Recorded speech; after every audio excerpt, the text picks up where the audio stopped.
Good afternoon, I hope everyone's well today. Thank you for watching. Occasionally, you get some stories that are just genuinely really horrific. It's one of the worst things I've ever read, but I'm not that surprised, and I'll get into that later in the video. We have this guy, a man with Down syndrome who was starved to death in a hospital recently. This was down in Dorset, Poole Hospital, down by the Isle of Wight, so down south. And I want to get into some of the details in this and then talk about the NHS in general. I don't think it's fit for purpose, not in its current state. And there's some very specific things I'll relate to my personal experiences as well. The family of a disabled man who died after not being given any food for 9 days whilst being treated in the NHS hospital told ITV News, "We thought he was having nutrition. As it turns out, they were starving him." This comes as a ITV News investigation revealed a crisis in care of learning and disabled and autistic people. Bereaved families of people with learning difficulties have told ITV News they believe their children died due to failures in NHS learning disability care. They were starving him. Adrian Poulton, 56, had Down syndrome and was admitted to Poole Hospital in September 2021 with a broken hip after a fall from a care home. His hip was on the mend, but he was incorrectly listed as nil by mouth and by doctors during his time at the hospital, and he was fed nothing for 9 days. A routine check would have stopped this. If anybody was looking at this person and actually giving them personalised care, they would have looked at his charts at the bottom of his bed and said, "He's nil by mouth," and they would have questioned it. They would have been, "Well, why? What's the specific reason for this?" Several nurses, several doctors would have looked at the charts, or should have looked at the charts and said, "Well, why is this?" A simple inquiry would have stopped this. A simple, "I need to check on that, this doesn't look right," would have sorted the issue. Nurses are understaffed, doctors are understaffed, that's not in dispute. What is in dispute is specific and basic admin. Then we go on with it. His father, Derek Poulton, told ITV News, "Not being medical, we naturally thought he was having nutrition, a feed. As it turns out, they were starving him." Leslie Bungay, Adrian's sister, said, "We were just so worried. He was really poorly, and he did look at me and died. He said to me, 'I don't want to die.' He knew he was going to die. It was just awful." This is disgusting. This should never happen in a first world country. What the hell is going on? This is seriously, this isn't malpractice. I would argue this is corporate manslaughter. This is worse. This is what's happening. This is just a single case, by the way. This is likely happening all over the country all the time. In fact, I'll go into my personal experience now. I was admitted to hospital about 5 years ago. 3 occasions of 18 months for about a total of 5 weeks. Not going to disclose the medical issue because that's private. What I can say is when I was administered into A&E, I was there on New Year's Eve into New Year's Day, I think it was 2019, for over 24 hours. I was literally not given a bed for 2 days.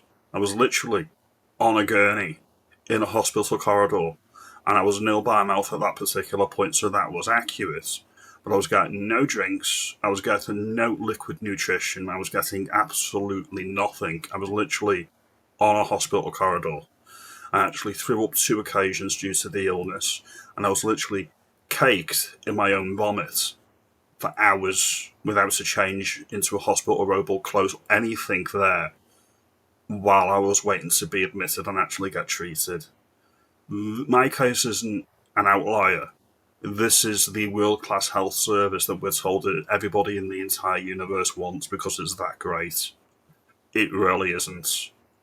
When I was actually administered and I actually got the treatment I needed, it was better because I was actually getting treated for the underlying issue while I was in hospital. It was better. However, from my personal experience, the people visiting me have to pay £3.20 a day for parking for 2 hours. Compare that to a local supermarket in Warrington, a local retail park, and they have parking for £1.20 for 2 hours. So there's a disconnect there. You're ripping people off when you go to visit people in hospitals in England. I know it's free in Wales and I know it's free in Scotland. And TV, you've got to pay £8 a day for TV on your bed because it's been outsourced to a third party company, like most things, like the food you get in the hospital, like the Wi-Fi. You can't even get Wi-Fi, so you can't even think, well, I'm not going to buy the TV. I'm just going to get the Wi-Fi and watch your movies or your TV that way because it's that crap. It's like they're forcing you into a corner. This is the NHS that everyone's so envious of? Nah, it's not fit for purpose. And I'm gonna keep the person's details out of it, but there was recently a family member that I had that was in hospital. He was taking fluids, but he wasn't nil by mouth. They left him on a ward not on a ward, in a corridor, like my personal experience, for over a day. They brought him a meal, and he wasn't taking solid food, and it was steak and chips. So they were literally starving this person because they weren't giving him what he needed, and nobody was paying specific attention to the patient's needs. This is awful. The only reason that we got around that in the particular case of this person was I was there on a daily basis advocating for his needs, advocating that he was getting the care that he needed to get better. That is the difference. Do not trust the NHS. They do not see you as individuals, they see you as a box on a sheet. The only people that care about your family and your well-being are your family. Nobody, not even the best doctors and nurses in the world, are there for you personally. They're there because it's their job. So, in the case of this guy with the Down syndrome who passed away, his family should have been advocating for him like I was advocating for my family. There's no blame here. When you look at a hospital, you assume that they're going to do best by you. You assume if you're taking somebody to the hospital, they're in the best place and they're going to be getting the care and treatment that they need. And the medical treatment they get in hospital is perfectly fine when you get it.